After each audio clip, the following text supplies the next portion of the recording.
The horror genre has seen quite the resurgence in popularity over the last few years, and in 2023 alone, there was a veritable cornucopia of options for all horror fans. If you liked one subgenre, if you liked all the genres that make up this tremendous genre of movies that we call horror, you were satiated. Even if some of the movies weren't all that great and made you question every life choice you've ever made and what the hell were they actually thinking? How could you take that money and spend it so badly if it was a big theatrical production? Or really, this was the best you could goddamn do? Maybe you shouldn't have done that. You should have done something else. Or great horror movies that really restored your faith in the horror genre and made you question, oh, did I check the closet? Should I turn off my light? Should I wonder what that voice in the corner is over there? Well, when it comes to the great horror movies, that's what I'm here to talk about. I'm John Rentham with my 15 favorite horror movies of 2023 list with some honorable mentions. So, yeah, it's been quite the year for horror movies. I've watched over 130 horror movies that have fallen under some subgenre of the horror genre. And yeah, it has certainly been difficult to narrow it down to a proper list. And there have been some great ones. There have been some surprising ones. There have been some disappointing ones. The least favorite horror list will likely have a lot of disappointing ones, since that kind of defines least favorite right there. But as far as disappointing and surprising, 10 most surprising, 10 most disappointing movies list, those will be coming up soon as well. There's still a little bit of time left in December, but I'm going to be busy with work and other projects. So that's why I'm getting to it now, and there's no time like the present. Speaking of presents, if you are celebrating Christmas and you are watching this in the future, obviously not in the past, I hope you have a tremendous holiday season. So let's get to the honorable mentions now. The Astral Woods. You want to talk about a small cast? This had a real small cast. A lady and her husband concocted an idea to basically have him collect on life insurance, and she was going to stay isolated for a long while, and the woods started to play tricks on her. And actually, it was a well-done movie. Okay, albeit very cheap, and I'm not knocking it. I did reviews of all these movies, by the way, on my Real Honest Movie Reviews playlist. But The Astral Woods actually turned out to be pretty goddamn good overall. Thought the acting was pretty good, and yeah, it was a little cheap, but I thought they made the most of it. And then we get Swallowed. Yeah, you want to be careful what you end up swallowing, because it could end up being something that you will regret swallowing. I knew a girl like that. But no, Swallowed actually was pretty good. It, I think, should have maybe made more use of its concept. I think there were times that it felt like it could have gone for the juggler more. Wait, no, that's what I would do if I was, in the king's court and said, I'm going to, go for the juggler. You, court jester, you will get it. Swallowed actually was pretty good, and overall ended up being quite an interesting, little experiment in body horror when it finally got to it. The Offering. The Offering was a bit of an interesting twist on, religious horror and everything, and I thought actually ended up being something pretty good overall. Check it out. The Creeping. This is low budget. Some of the special effects were okay. Some of them made me scratch my head. But as far as atmosphere and everything, I thought it created some good atmosphere. Ennis Men. This was all atmosphere and very little dialogue. It was weird. It was very weird. It was very, very weird. It was from Neon Studios, so of course it was weird. I liked it, maybe not as much as other people did, but I liked it enough to put it on here. Spoonful of Sugar helps the medicine go down in the most destructive way. Okay, so it kind of sort of reminded me of Orphan and followed some of the same beats. That's not necessarily a spoiler, but you'll understand when you see it. But Spoonful of Sugar, yeah, there were some issues, but there were some creative kills and some good stuff, and I enjoyed it. I thought it was nice and atmospheric. And then we get to number 15, Mercy Falls. Okay, you could argue this probably doesn't fall under the horror banner, but suspense, psychological horror, so let's go with that. Nicolette McCown, if I mispronounced, I do apologize, who is tremendous in this as a hiker and an expert outdoors woman. She was great in this, and so was the rest of the cast. I was pleasantly surprised by this. It's on Tubi. I thought that it, built up stuff well because there's this overlying tension and everything. But Nicolette, I wish the cast would have been the best. I wish her nothing but the best because she really went full bore into this. And she also happens to be just fucking gorgeous. I mean, incredibly fucking gorgeous. Anyway, Mercy Falls, check it out. So we get to number 14, It's a Wonderful Knife. I actually got to see a sneak screening of this about 6 weeks ago. Hard to believe it's been that long. That was for a Regal Mystery movie. It has Justin Long. It has a couple, nice leading women that did their best with this. It's basically a twist on It's a Wonderful Life. It's a Wonderful Life, but it's creative. It has a really, really, cool, like Moon Knight inspired killer, at least as far as the look. And I liked It's a Wonderful Knife. I thought it was very creative, was it wholly original? No. Did I maybe give it too high of a grade when I did my review? Possibly, because grades can change. But I had great fun watching this movie. I was laughing from beginning to end. It actually turned out to have a little bit of a touching story, too. So good job, It's a Wonderful Knife. Good job to everybody involved. Justin Long also, he really deserves, a lot more. Barbarian, he was great in that. That was another great movie from last year. Justin Long, really, I don't understand why he doesn't get meatier roles. And I'm not knocking, but he seems like a pretty good guy. Number 13, Resurrected. Okay, there's a bit of a religious connotation with this, and it's a little bit silly, and maybe, I think, almost seems like it's setting up to do possibly Resurrected 2, Electric Apocalypse Lou. That didn't really make sense, but Resurrected had nice world building, nice stuff, and while taking place a lot on, live streams and stuff like that. I thought Resurrected, on Tubi, by the way, at least it was, when I watched it, was pretty goddamn good. I actually found myself getting quite into it, even if it was obvious what was going on, and the plot was a little bit simplified. It had a few neat little twists that worked, and some good horrifying imagery. And once it finally kicked it into gear, it really did pick up, and I liked how it built itself. Then we get to number 12, Thanksgiving. I'd maintain that Thanksgiving wasn't nearly as creative as it thought it was outside of the killings. And yeah, it was a social commentary, meta commentary, and perhaps even a satire of 80s and early 90s slashers. But it was very obvious who the killer was. There were some good moments. Gina Gershon still looks incredible.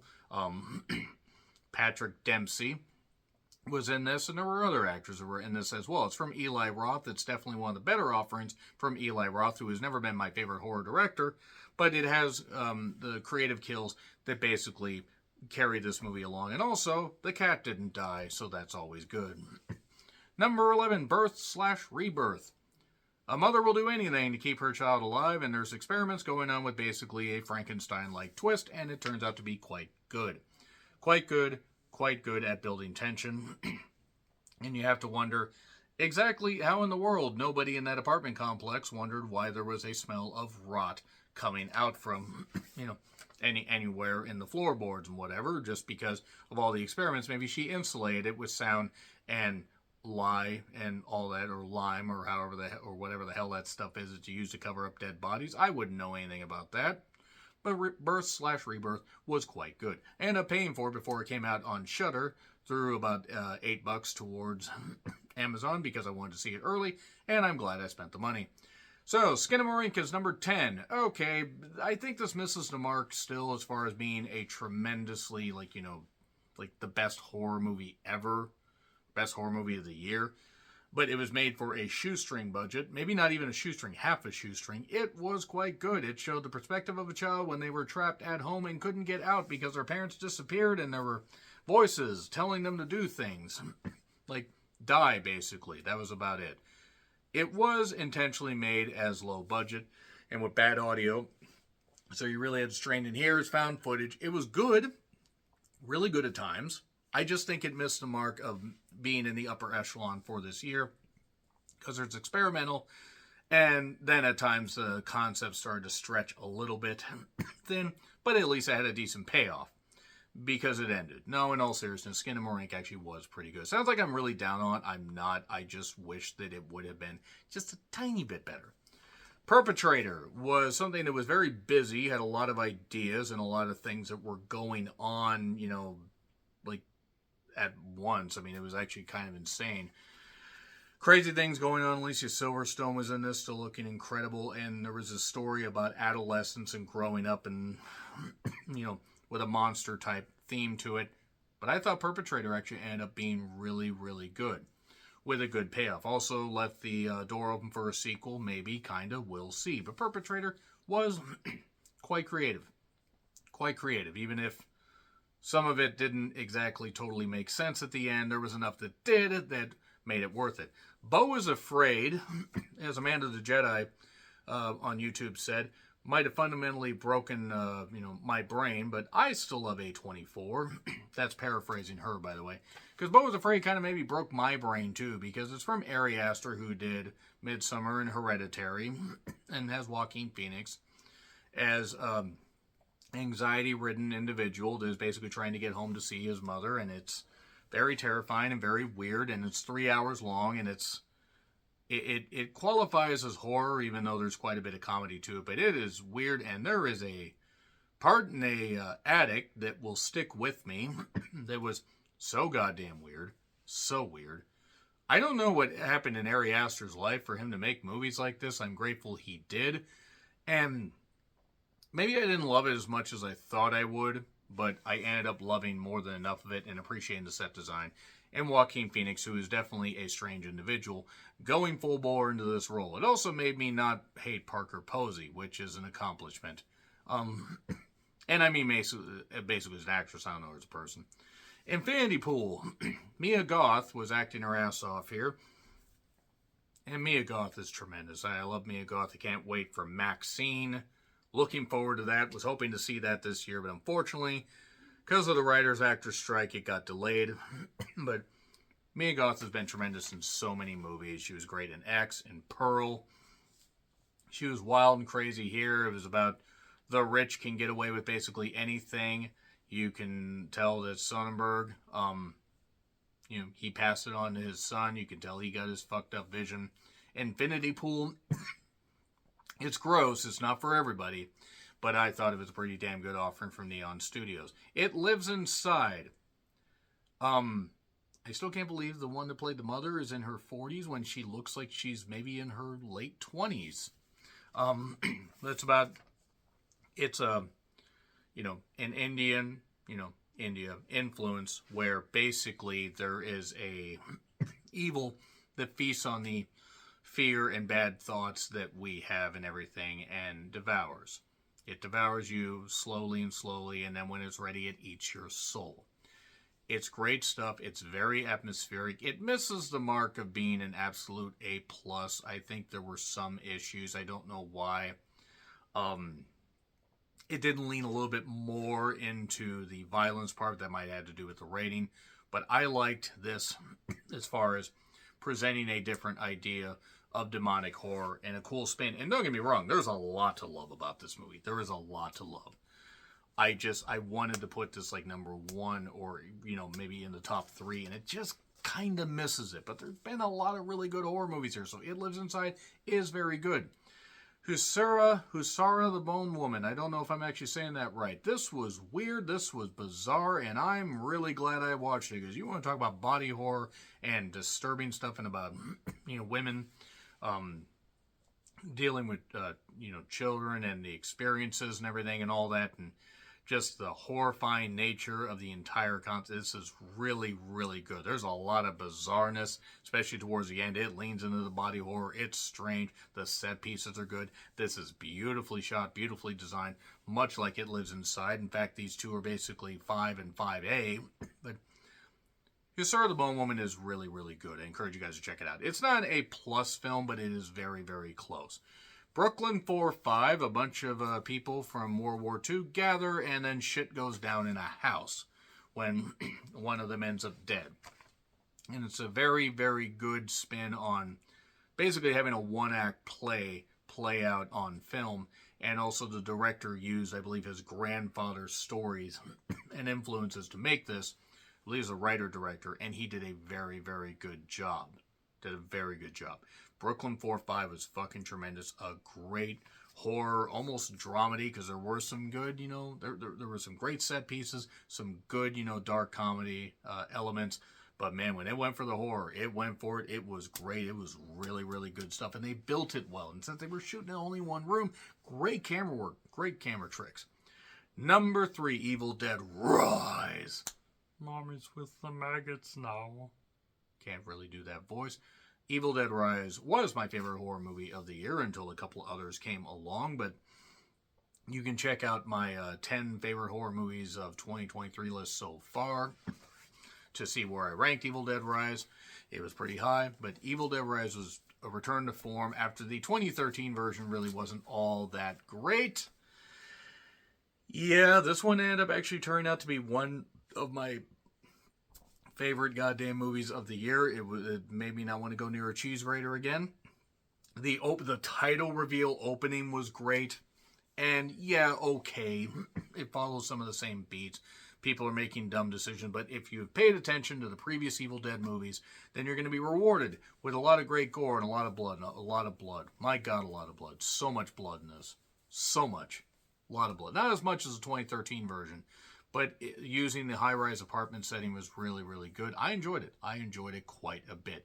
Number 2, it was so close. So close to being number 1. So close. Talk to Me. You know, put the hand and, you know, and say I let you in, but stay more than 90 seconds. And they'll want to stay. It's from A24. It's from the Philippou brothers, who were YouTubers and understood how to, you know, use camera tricks, a smaller budget. A24 picking up the distribution.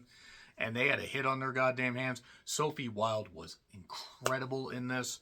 And it just missed, it barely misses being number 1, but I really love Talk to Me. It was from the beginning. That scene where the brother rescues his brother and then shit goes south, shall we say, and just the feeling, the palpable feeling of dread and everything, it was really good. Really, really, really, really good. I wanted to put it number 1 because Talk to Me was one of my favorite movies of the year.